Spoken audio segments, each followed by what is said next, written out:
నారాయణ నారాయణ. తినటానికి రమ్మంటుంటే నారాయణ నారాయణ అంటామే, రా కూర్చో.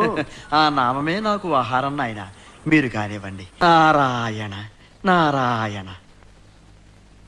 5-6 రోజుల నుంచి నువ్వు పట్టడి అన్నం కూడా తింటం లేదని, పచ్చి గంగైనా ముట్టడం లేదని భక్తజనం అంటున్నారు. ఏం నాయనా? ఆ హరివాసం చేరే వరకు ఉపవాసం చేద్దామని తాత. అలా అయితే శరీరం అలసిపోతుంది, ప్రాణాలు అవిసిపోతాయి. అసలైపోతే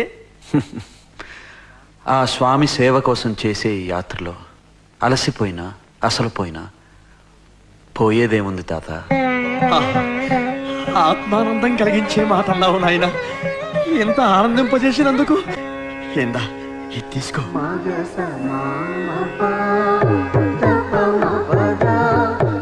ఇదిగో ఆ స్వామిని గురించి నీకు రహస్యం చెబుతున్నాను, విను.